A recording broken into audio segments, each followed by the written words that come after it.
aller dans la portion de ce soir, de pouvoir continuer à goûter à la bonté de Dieu ensemble. Amen. Dieu est bon et il n'est pas prêt de changer. Il n'est pas prêt de changer. Il est qui il est éternellement. Ce soir, on va aller dans la suite du texte de la Nativité, commencé dimanche passé lors du premier culte de l'Avent. Et on est en train de lire l'histoire de la Nativité dans l'évangile de Luc. Donc on s'était arrêté la semaine dernière avec ce moment de l'annonce de la naissance, enfin cette annonce de la grossesse pour Marie, et où Marie, servante de l'Éternel, a accepté le plan parfait de Dieu pour elle. Elle a dit « Je suis la servante de l'Éternel, qu'il me soit fait selon ta parole ». Et voilà qu'on arrive, donc Luc 1, on va lire ce soir les versets 39 à 56. Je lis dans la version Semeur. Peu après, Marie partit pour se rendre en hâte dans une ville de montagne du territoire de Judée. Elle entra chez Zacharie et salua Élisabeth. Au moment où celle-ci entendit la salutation de Marie, elle sentit son enfant remuer en elle. Elle fut remplie du Saint-Esprit et s'écria d'une voix forte « Tu es bénie plus que toutes les femmes, et l'enfant que tu portes est béni. Comment ai-je mérité l'honneur que la mère de mon Seigneur vienne me voir? Car vois-tu, au moment même où je t'ai entendu me saluer, mon enfant a bondi de joie au-dedans de moi. Tu es heureuse, toi qui as cru à l'accomplissement de ce que le Seigneur t'a annoncé. » Alors Marie dit, « Mon âme chante la grandeur du Seigneur, et mon esprit se réjouit à cause de Dieu, mon Sauveur. Car il a bien voulu abaisser son regard sur son humble servante. C'est pourquoi, désormais, à travers tous les temps, on m'appellera bienheureuse, car le Dieu Tout-Puissant a fait pour moi de grandes choses. Saint est son nom.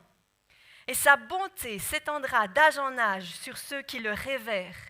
Il est intervenu de toute sa puissance et il a dispersé les hommes dont le cœur était rempli d'orgueil. Il a précipité les puissants de leur trône et il a élevé les humbles. Il a comblé de bien ceux qui sont affamés. Il a renvoyé les riches les mains vides. Oui, il a pris en main la cause d'Israël. Il a témoigné sa bonté au peuple qui le sert, comme il l'avait promis à nos ancêtres, à Abraham et à ses descendants, pour tous les temps. Marie resta environ 3 mois avec Élisabeth, puis elle retourna chez elle. Quel texte puissant! C'est un texte qui nous invite à revenir à la simplicité de l'Évangile. Cette deuxième partie du texte, qui est en fait le Magnificat, comme on le dit, parce que c'est le premier mot latin dans la Bible de Jérôme, voilà. Ça commence par Magnificat, donc on appelle ça des fois le Magnificat, ce cantique en fait, de Marie.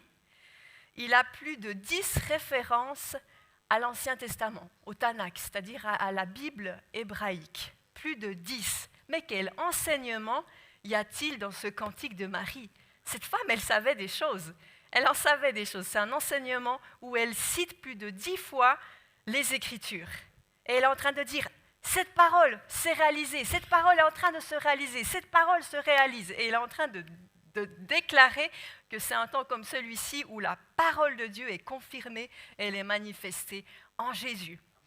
Et peut-être une deux choses pour commencer qui sont intéressantes à savoir sur ce texte. Au verset 42, Élisabeth va dire « Tu es bénie plus que toutes les autres femmes ».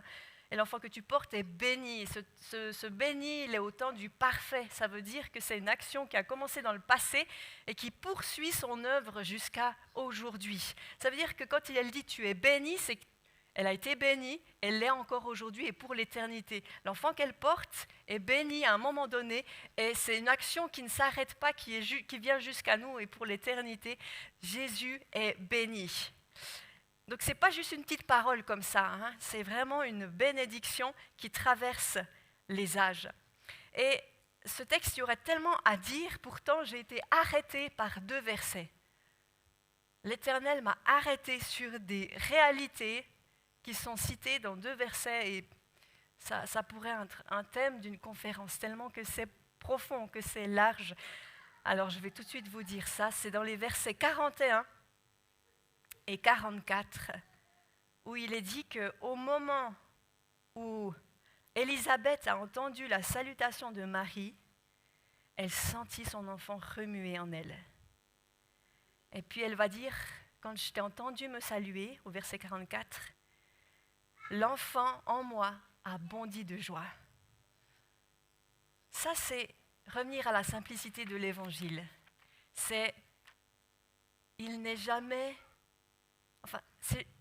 Personne n'est jamais trop jeune.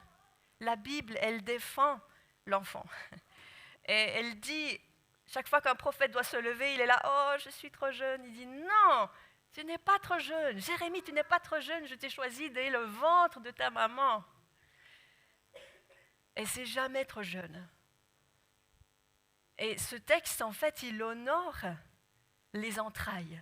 Il honore ce qui se passe dans le ventre. Notre première habitation, finalement. Parce que personne n'a été déposé par la cigogne. Donc, on est tous arrivés dans un endroit qui s'appelle les entrailles, le sein maternel, l'utérus de notre maman.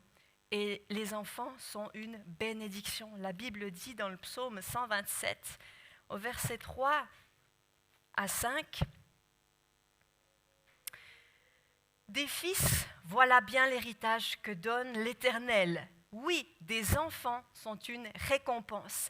Ils sont pareils aux flèches dans la main d'un archer, les fils de la jeunesse. Heureux est l'homme dont le carquois en est rempli. Il ne connaîtra pas la honte quand il plaidera contre l'ennemi aux portes de la ville. » Ésaïe 49 parle aussi de ces flèches-là. Ésaïe 49, les versets 1 à 3, qui dit « Vous tous qui habitez les îles et les régions côtières, écoutez-moi. Et vous, peuple lointain, prêtez-moi attention. J'ai été appelé par l'Éternel dès le sein maternel. Il a mentionné mon nom dès avant ma naissance. Il a fait de ma bouche une épée acérée. Il m'a couvert de l'ombre de sa main. Il a fait de moi une flèche aiguisée. Il m'a tenu caché dans son carquois. Il m'a dit, Israël, tu es mon serviteur. Je manifesterai ma splendeur au travers de toi. » Ces flèches, elles sont taillées. Ces enfants dont parle la parole sont taillés, sont affinés, sont préparés pour être lâchés. C'est la puissance de Dieu que Dieu a mis. L'enfant n'est jamais une malédiction.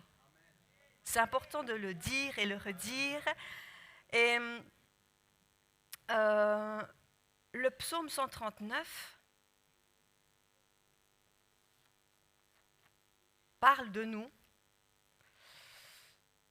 Quand il est dit dès le verset 13, « Tu m'as fait ce que je suis, tu m'as tissé dans le ventre de ma mère.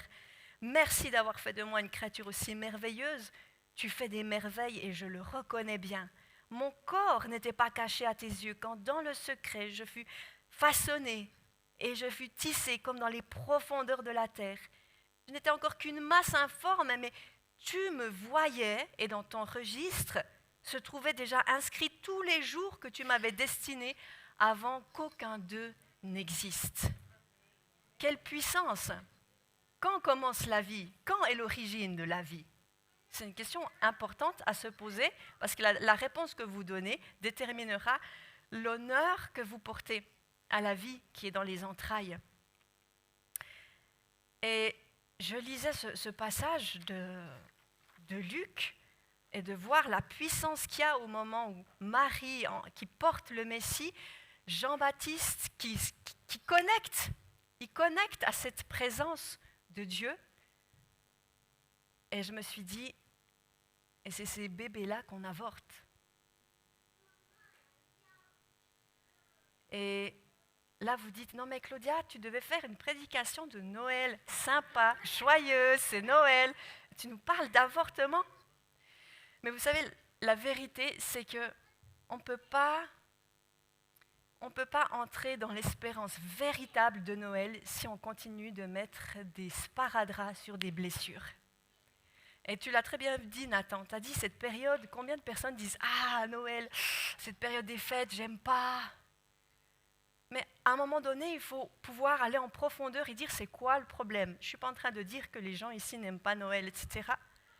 Mais pour pouvoir entrer et goûter à la puissance de vie et à la joie que Dieu nous donne en Jésus, il faut pouvoir aller confronter nos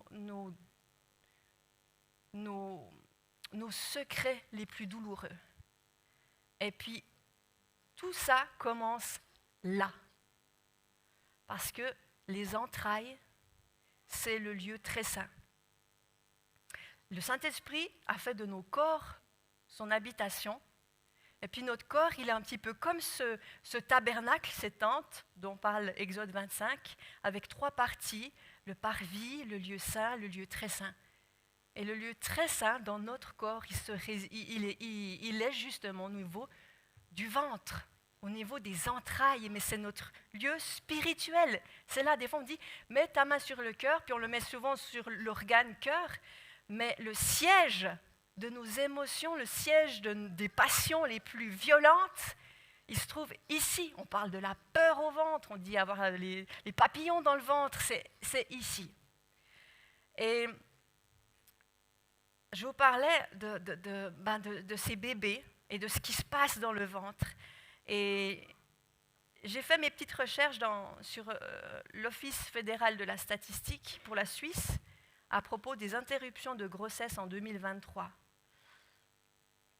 Au canton du Jura, il y en a eu 110. Et globalement en Suisse, 12 045 interruptions de grossesse. Et nous, on a un texte qui parle de 2 mamans, de deux ventres et de la vie qui commence, qui est en route. La Bible dit le royaume de Dieu ne vient pas de manière à frapper les regards. Il était caché dans le ventre de Marie, ce royaume. Et il était caché dans le ventre d'Élisabeth, ce royaume. Parce qu'Élisabeth, elle portait le prophète Jean-Baptiste, qui était appelé par Dieu pour préparer le chemin de Jésus, du Messie. Et elles sont en train de porter le royaume dans leurs entrailles. Est-ce que tu portes le royaume dans tes entrailles? Je parle aux femmes, je parle aux hommes, parce que les hommes ont des entrailles, ont un cœur, c'est ça. Garde ton cœur plus qu'autre chose, parce que la vie, parce que de lui viennent les sources de la vie, Proverbe 4, 23, dit garde tes entrailles, garde ton lieu saint plus que toute autre chose. Protège ton cœur. C'est un message qui nous concerne tous. Tout réveil commence par bébé Jésus. Jésus, son œuvre à la croix n'aurait pas pu être manifestée s'il n'était pas arrivé dans un utérus, l'utérus de Marie, qui est bénie, qui est heureuse bienheureuse parmi toutes les femmes. Et Jésus, Dieu, il envoie toutes les solutions au monde, il les envoie sous forme de bébés. Il envoie ses trésors du ciel dans des entrailles, toujours. Tout a commencé petit. Tout a commencé dans une mangeoire, dans une crèche, dans une étable, qui ne sentait pas très bon, qui n'avait rien pour taper l'œil. Mais le royaume ne le cherche pas là où ça tape l'œil. Il ne va pas être visible comme ça. Et ce qui est invisible est plus important que le visible. Alors va au-delà de même ce que tu vois ce soir devant sur scène. Va au-delà et connecte-toi à l'esprit. Le psaume 30, alors là j'ai un livre qui s'appelle Unplanned. Non, parce qu'on rigole, parce qu'à midi j'ai dit le titre est en anglais. Alors j'ai cherché sur Google vocale pour être sûre de le prononcer juste. Alors là, je devais réfléchir. Bon, bref. Ça parle en fait d'une femme, Abby Johnson, qui a travaillé au planning familial aux États-Unis, qui a participé à un nombre incalculable d'avortements jusqu'au jour où elle a été complètement transformée, elle a compris des choses et aujourd'hui c'est une des plus célèbres militantes qui se bat pour la vie. Et puis j'ai le livre, il y a aussi le film, et puis elle me l'a dédicacé. Et elle me l'a dédicacé avec le psaume 30. Et c'est tellement puissant. Si vous lisez le psaume 30,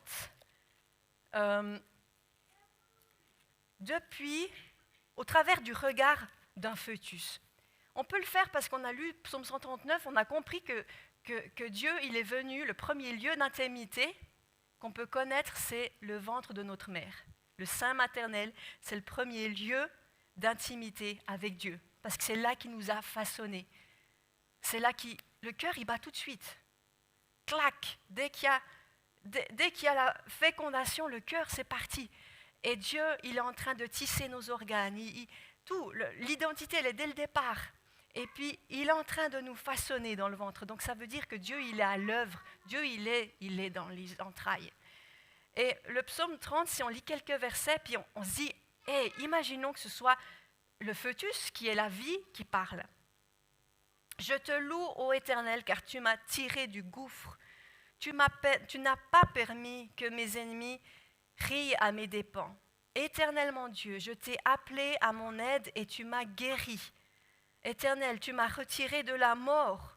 Tu m'as rendu à la vie quand j'allais vers le tombeau. Imaginez un enfant, un fœtus, dont sa vie est menacée. Au verset 7, « Je vivais paisiblement et je me disais, je ne tomberai jamais. Éternel, dans ta faveur, tu avais fortifié la montagne où je demeure. Tu t'es détourné de moi et je fus désemparé. J'ai crié vers toi, Éternel, j'ai imploré ta grâce au Seigneur. Si je descends dans la tombe, si je meurs, quel avantage en retires-tu? Celui qui n'est plus que poussière, peut-il te louer encore? Peut-il proclamer ta fidélité? Écoute, Éternel, aie pitié de moi. Éternel, viens à mon aide. Ensuite, il continue. Tu as transformé mes pleurs en une danse de joie. Tu m'as ôté mes habits de deuil pour me revêtir d'un habit de fête, afin que de tout mon cœur et sans me lasser, je chante. Ô Éternel mon Dieu, je te louerai à jamais. Vous pouvez passer ces psaumes, le 31, le 32, et dire « Waouh, qu'est-ce que ça éveille en moi quand je lis ça, si c'était un fœtus qui parle à Dieu ?» Ma première chambre, c'est le ventre de ma mère. Et psaume 8 dit au verset 3, « De la bouche des enfants et des cris des nouveau-nés, ou des bébés à la mamelle, selon les versions, tu fais jaillir la louange qui confond tes adversaires pour imposer le silence à ceux qui, chargés de haine, se rebellent contre toi. L'Éternel prend de la bouche des enfants la louange, pas juste une louange comme ça, mais une louange qui confond l'adversaire. Quelle puissance dans la bouche des enfants. Ne faisons pas taire les enfants, parce que Dieu utilise leur louange pour confondre les ennemis de Dieu. Et j'aime trop parce que psaume 8, il est utilisé, enfin Jésus le cite dans les évangiles, dans Matthieu 21. Au verset 12, il est dit que Jésus est dans le temple et puis que là, il est en train d'opérer des miracles. Et puis les enfants crient « Hosanna au Fils !» Attendez. Hosanna, oui, au Fils de David, c'était juste. Hosanna au Fils de David, ils voient la gloire de Dieu. Et là, les pharisiens disent « c'est quoi ces enfants qui crient ?» Puis ils vont vers Jésus, il dit « Mais tu entends ce qu'ils crient ?» Et Jésus dit « Parfaitement. J'entends ce qu'il crie. Et vous, est-ce que vous avez bien lu votre Bible? » Au verset 16, N'avez-vous donc jamais lu cette parole de la bouche des tout-petits et de celle des nourrissons? Tu as tiré ta louange. Les tout-petits. Est-ce que de mon premier cri jusqu'à mon dernier souffle, je chanterai la bonté de Dieu? Est-ce que le premier cri à la naissance, ce n'est pas le cri qui honore Dieu, qui l'élève, qui le loue et qui reconnaît son Créateur?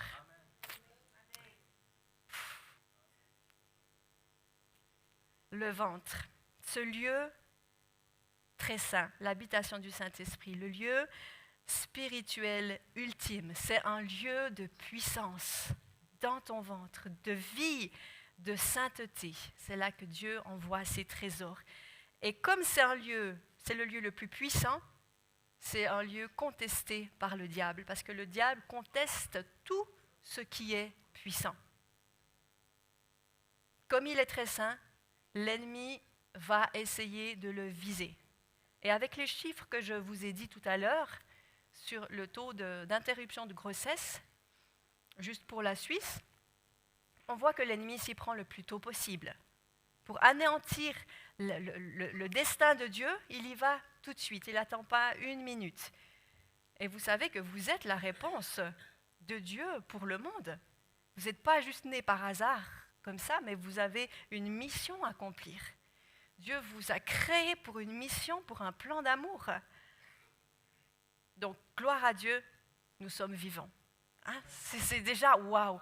Jésus, gloire à toi.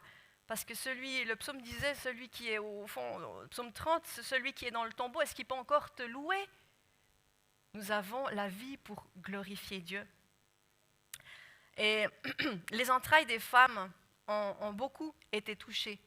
Contraception, IVG, IMG, pilule du lendemain, viol, agression sexuelle.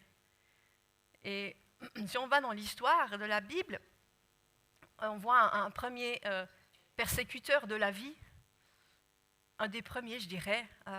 J'ai tout de suite pensé au Pharaon. Le Pharaon qui a contesté les entrailles des femmes des Hébreux dans Exode 1,16. Il a dit, ils viennent trop puissants, on va tuer les garçons. Et il a vraiment dit, les filles on les laisse, les garçons on les tue. Donc il a mandaté, il y avait deux sages-femmes chez les Égyptiens qui s'occupaient des femmes des Hébreux. Et puis il les a mandatés pour, dès la naissance, si c'est un garçon, vous le tuez. Si c'est une fille, vous lui laissez la vie. Pour moi, ça c'est de l'avortement. Parce que si le Pharaon avait eu les échographies, il aurait su dans le ventre si c'est une fille ou un garçon. Mais comme il ne pouvait pas le savoir, il devait attendre au premier moment de la vie pour savoir si c'est une fille ou un garçon. Et son choix était fait, c'est les garçons. Eh bien, vous les tuez. Et les femmes, enfin je continuerai là-dessus après, si le diable n'arrive pas, il tentera de frapper plus tard. Et 1500 ans après le Pharaon, il y avait un roi en Judée, Hérode, qui avait le même plan. Au moment de la naissance de Jésus, on voit ça dans l'évangile de Matthieu, Matthieu 2, où il a dit, puisque son royaume était contesté, son royaume était en danger, on a lu quand même que de la bouche des enfants, tu fais jaillir la louange qui confond l'ennemi. Donc Hérode, il a eu très très peur de ce nouveau-né, je comprends. À sa place, si j'étais à sa place, mais je ne suis pas à sa place, et Hérode a contesté les bébés à la mamelle en disant, tous les enfants tous les garçons de moins de 2 ans, vous les tuez. Un autre chiffre, j'ai regardé pour les agressions sexuelles. Les violences, ça s'appelle les violences sexualisées, en 2023, en Suisse, 1150 enfants. Ça veut dire, j'ai fait mon petit calcul pour me rendre compte par semaine, ça veut dire plus de 22 enfants par semaine ont été touchés en 2023 de violences sexualisées en Suisse. Pour un total, tout adultes, enfants confondus, de 5090 personnes. Donc près de 98 personnes par semaine. Et les enfants, si vous regardez le graphique, ils sont dans le peloton, en haut. Ils sont vraiment dans la majorité des cas recensés. Si tu dis, moi, j'ai pas vécu d'agression sexuelle, j'ai pas vécu d'avortement, ou on pourrait dire de perte de grossesse, volontaire ou non, parce que les fausses couches sont quelque chose, ça touche nos entrailles, donc on a besoin de les traiter. Puis si tu te dis, moi j'ai pas eu ça, sache que déjà on est tous concernés, parce que j'ai réalisé que dans mon voisinage, il y avait des femmes qui avaient perdu des enfants. Donc c'est une question qui nous concerne tous. Et puis même si j'allais plus profond, je pourrais dire, comment as-tu été introduit à la sexualité? La première fois, tu te souviens que tu as été en contact avec la sexualité. C'était quoi? C'était un film, c'était une image, c'était qui t'a introduit? Tout ça, ça se passe là. Ça touche, ça affecte notre intimité. Alors, la question, c'est qui sera le défenseur des vulnérables? Qui, ce soir, veut se lever comme un protecteur de la vie, comme déjà les 2 sages-femmes des Égyptiens, oui, les 2 sages-femmes égyptiennes, qui, elles, il est dit dans la parole, dans Exode 2, sauf erreur, elles ont, parce qu'elles craignaient l'Éternel, elles ont laissé la vie sauve aux garçons. Et quand le Pharaon a réalisé ça, il leur a dit, mais comment ça se fait que vous les avez? Pourquoi ils vivent? Puis elles ont dit, mais les femmes, elles sont robustes, ces femmes hébreux, là, des Hébreux, elles accouchent tellement vite qu'on n'a pas le temps. Et puis, l'Éternel a dit, parce qu'elles ont craint Dieu, eh bien, il les a protégées, ces 2 sages-femmes égyptiennes, dont même la Bible donne les noms, c'est beau. Et puis, il a béni toute leur famille, parce qu'elles avaient la crainte de l'Éternel. Ces femmes, vous savez, j'ai fait la série sur honneur et soumission, eh bien, elles n'ont pas obéi à un ordre du Pharaon qui était contraire à Dieu. Et puis, elles ont été intègres, ces femmes. Et à cause de ça, bien qu'elles étaient égyptiennes, elles ont été bénies. Dieu les a bénies, elles et leur famille. Et elles ont sauvé la vie à Moïse et à d'autres. Mais elles ont sauvé la vie à un grand nombre déjà.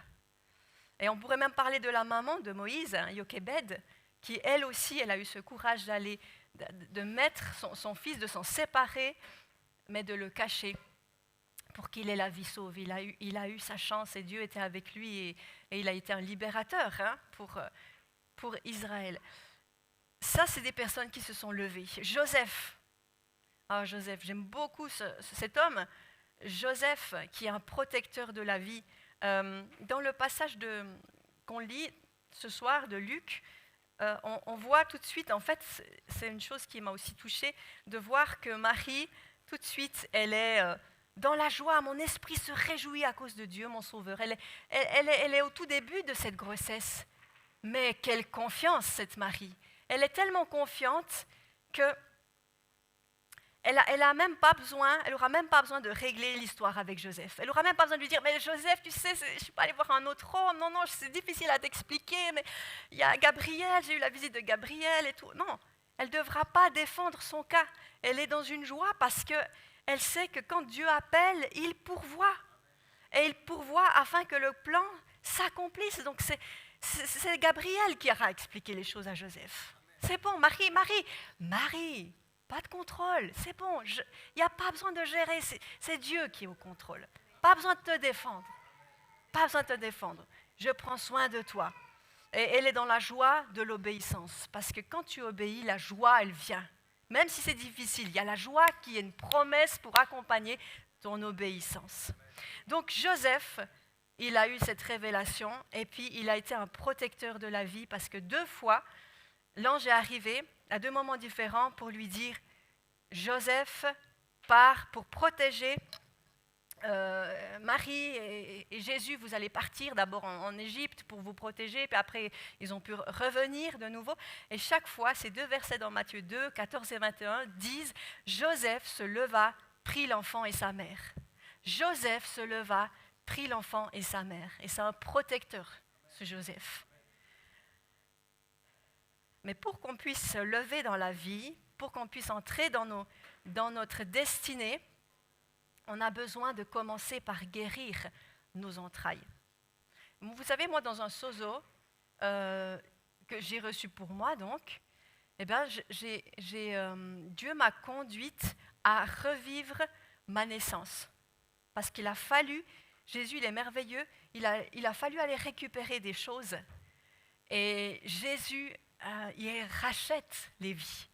Il rachète toutes les situations. Il n'y a pas une situation, il n'y a pas un secret trop douloureux, une souffrance trop grande que Jésus n'a pas payée à la croix et qui veut nous donner la vie. Mais pour ça, on a besoin d'aller dans cet acte de guérison et de confronter nos plus grandes peurs, nos plus grands, comme je vous disais, souvenirs, secrets, douloureux. On a besoin de guérir nos entrailles. Dieu a donné des dons dans notre nature d'homme ou de femme qui sont différents et en fait complémentaires. La nature de la femme, c'est de donner la vie. Elle est créée pour ça, elle l'a en elle. Pour l'homme, Dieu lui a donné ce don de protéger la vie. C'est un instinct masculin, la protection.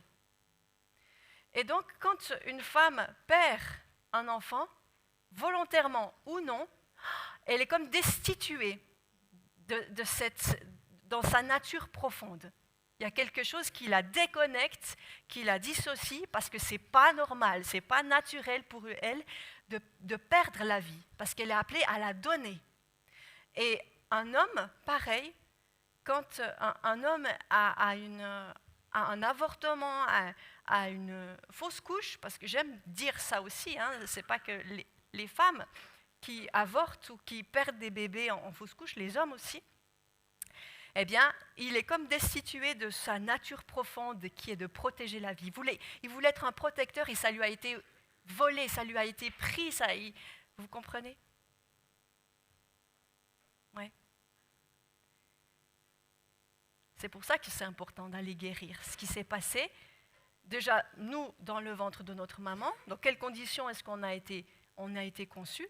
Merci le Saint-Esprit parce qu'il révèle les choses qu'on a besoin de connaître, qui ont besoin d'être révélées pour la guérison. Et puis on a besoin de guérir tout ce qui s'est passé dans nos propres entrailles. Parce que garde ton cœur plus que toute autre chose, garde tes entrailles plus que toute autre chose, parce que de là, la vie coule.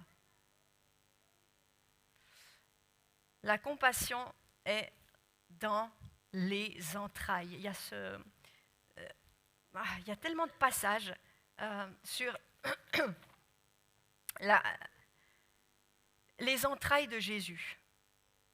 Chaque fois que les entrailles de Jésus sont touchées, il se passe des miracles. Par exemple, Jésus, ému de compassion, guérit les malades.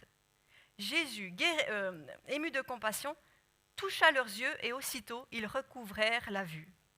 Jésus, ému de compassion, étendit la main, le toucha et dit « Je le veux, sois pur ». Jésus, ému de compassion, se mit à leur enseigner beaucoup de choses. Jésus, ému de compassion, lui dit « Ne pleure pas ». Ensuite, il y a les paraboles du père avec le fils prodigue. Il est dit que ce père, ému de compassion, courut se jeter au cou de son fils et il l'embrassa parce qu'il avait les entrailles de compassion.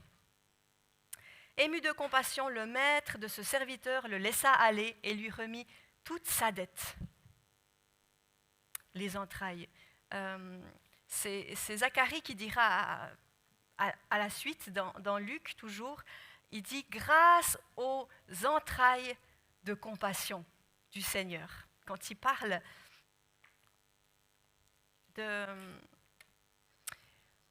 au verset 78, « Car notre Dieu il dit « est plein de compassion et de bonté, et c'est pourquoi l'astre levant viendra pour nous d'en haut ». Mais littéralement, c'est pas plein de compassion et de bonté, mais c'est « car notre Dieu, grâce aux entrailles de miséricorde de notre Dieu, l'astre levant viendra ».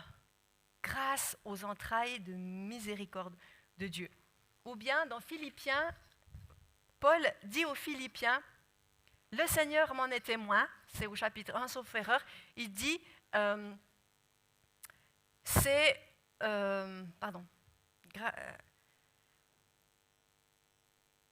Seigneur m'en est témoin, je vous aime de la tendresse de Jésus. Mais en fait, c'est je vous aime des entrailles de Jésus.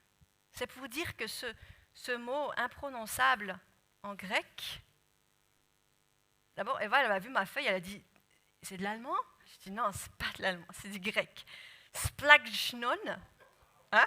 Répétez après moi, splagchnon. Répétez pas parce que je le dis pas faux, je le dis faux. Ou ému de compassion, c'est splagchnizomé. Voilà, d'accord. Mais ce mot tellement bizarre est cette puissance des entrailles. Pour les Hébreux, c'est le siège des tendres, des plus grandes affections, en particulier la bonté, la bienveillance, la compassion. C'est là que ça se passe, dans ces entrailles-là. C'est pour ça qu'on parle d'un cœur plein de miséricorde, plein de compassion.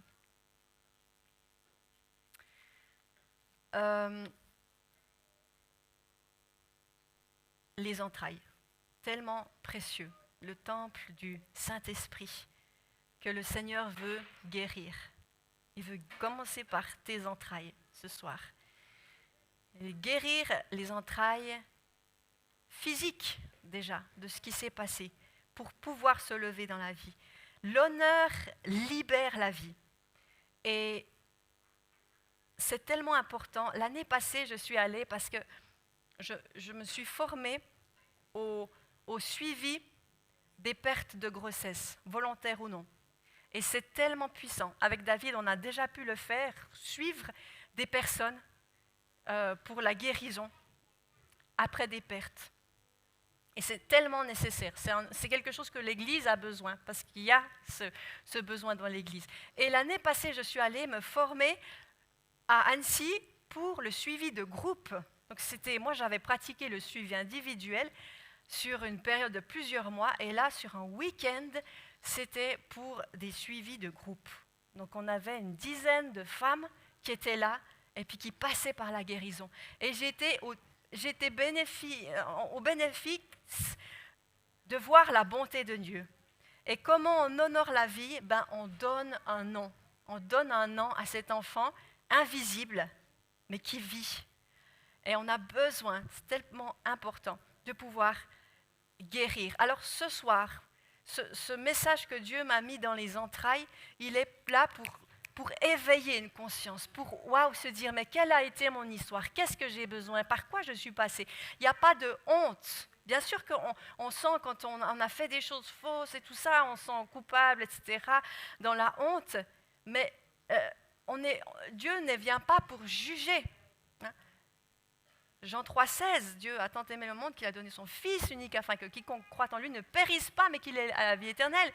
Jésus il n'a pas envoyé son Fils pour juger le monde, mais pour sauver le monde. Et ça, c'est important, que tu puisses te dire, je ne suis pas là pour juger qui que ce soit.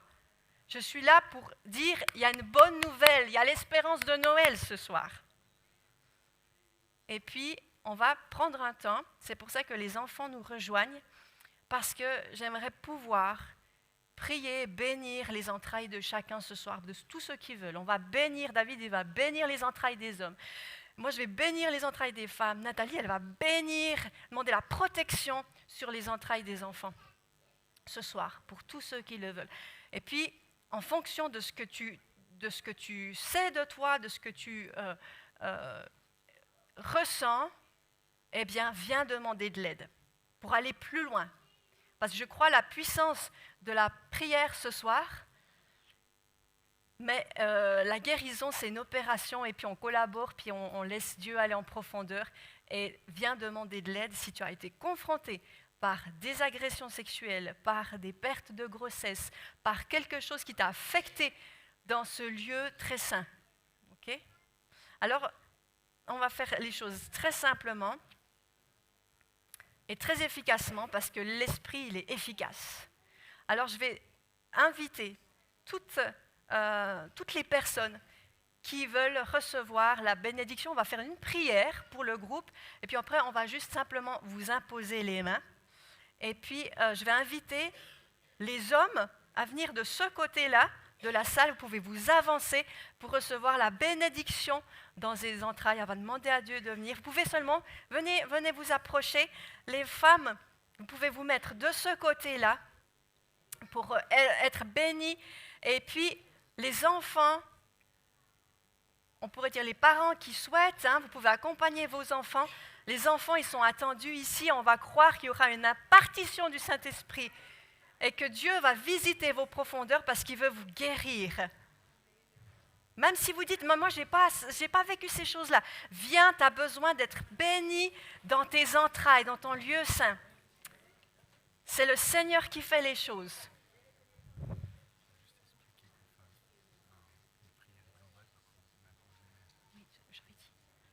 Ok. Alors, venez, vous pouvez vous approcher, on peut se mettre en ligne, on peut se serrer. Avancez-vous simplement. C'est super. Les messieurs, les dames, venez seulement. Ici, que tout le monde puisse s'approcher. Les personnes qui veulent être bénies, avoir un attouchement de Dieu. Ce soir, c'est ton soir. Venez seulement, approchez-vous du Seigneur avec confiance. Approchez-vous du trône de la grâce. Et croyez que Dieu va faire l'œuvre ce soir. On va donc, comme je disais, faire une prière, 3, pour les hommes, pour les femmes, pour les enfants. Et puis ensuite, on viendra imposer les mains. Eh bien maintenant, moi je vais prier pour tous les enfants qui sont dans la salle. Et Seigneur, à la lumière de l'enseignement que nous avons reçu ce soir, je te bénis pour chaque vie et chaque enfant qui est représenté ici ce soir, Seigneur. Merci pour ton oui à la vie pour chaque enfant, Seigneur. Merci parce que tu as été là au moment de sa naissance et de sa conception. Merci, Seigneur, parce que tu l'as tissé dans le ventre de sa mère.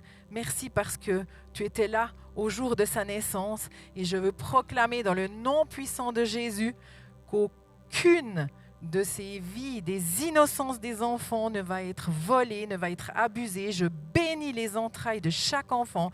Je te demande, Seigneur, de mettre tes anges autour de chacun pour qu'aucun ne soit violenté dans ce lieu des entrailles qui est ce lieu tellement précieux de la vie et où toi tu veux intervenir, Seigneur, où là peut couler ta vie. C'est aussi le lieu du cœur, c'est le lieu de tout ce qui va influencer leur vie par la suite. Alors, Seigneur, je les bénis en ton puissant nom. Merci pour ce que tu fais dans leur vie et merci pour la vie qui coule au travers d'eux, au nom puissant de Jésus-Christ. Amen. Amen. Nathalie va venir vous imposer les mains, les enfants. Alléluia. Moi, je vais prier. Alléluia, Jésus. Je vais prier pour mes sœurs, pour tes filles, Jésus. Merci pour ces femmes que tu as créées parfaitement dans ton plan divin. Tu les avais choisies. Tu as dit que ça serait une fille. Merci, Seigneur, pour ta bonté sur elles. Merci pour leurs entrailles physiques, Seigneur. Je prie pour ta guérison, qu'elles viennent au plus profond d'elles, dans ce lieu très saint, Seigneur, là où tu connais les cœurs, tu sais ce qu'il y a besoin. Je veux les bénir. Je veux bénir leurs entrailles spirituelles, Seigneur, pour qu'elles puissent encore enfanter, encore donner la vie en abondance, Seigneur, accueillir ta vie, ta semence de vie. Ce soir, je déclare qu'il y a une semence de vie qui vous est donnée. Maintenant, Seigneur, viens visiter leur profondeur avec tout ton amour, avec tout ton respect, avec tout ton honneur, Seigneur. Merci parce que je sens qu'il est en train de relever des têtes. Il est en train de te dire, ma fille, ta foi t'a sauvée. Ma fille, ta foi t'a sauvée. Ce soir, tu t'es approché avec confiance de lui. Il est en train de te justifier. Il est en train de bénir ce lieu très saint. Il est en train de bénir le centre de qui tu es. Et de là va couler la vie. Prépare-toi parce que ça va couler. Au nom de Jésus. Amen. Alléluia, gloire à toi. Béni sois-tu, Seigneur, pour tous les hommes, Seigneur, ici présents, pour tous les hommes qui se sont avancés, Seigneur. Gloire à toi. Nous célébrons, Seigneur, chaque homme. Nous bénissons chaque homme. Nous accueillons, Seigneur, chaque homme. Je te bénis, je te loue, Seigneur. Parce que dès, Seigneur, la conception, dès qu'ils étaient dans le ventre maternel de leur mère, je déclare, Seigneur, que tu as tissé chacun. Et que tu as voulu que chacun ici présent soit un homme. Je bénis votre sexualité, je bénis qui vous êtes, dans le nom de Jésus. Si vous êtes un homme, c'est que Dieu l'a voulu. C'est que Dieu l'a voulu ainsi. Je déclare que l'Esprit du Seigneur puisse vous conduire, puisse vous révéler là où il y a besoin dans vos entrailles d'être restauré et guéri. Je bénis votre instinct, tout instinct naturel de l'homme qui est la protection. Vous êtes un protecteur. Dieu vous a créé fort et courageux pour protéger la vie. Il vous a créé fort et courageux pour protéger celui qui était faible. Soyez bénis dans le nom de Jésus. Retrouvez, que chacun puisse retrouver la force de l'homme. Que chacun puisse être comme restitué, que tout ce que l'ennemi est venu voler, et je sentais vraiment cette dimension de force et de courage, bien l'Esprit de Dieu vient et il restaure, il redonne ce que l'ennemi a peut-être volé dans vos vies, il vous le redonne. C'est la force et le courage. À toi soit toute la gloire, Seigneur. Amen. Alléluia. Je vais encore imposer les mains sur chacun.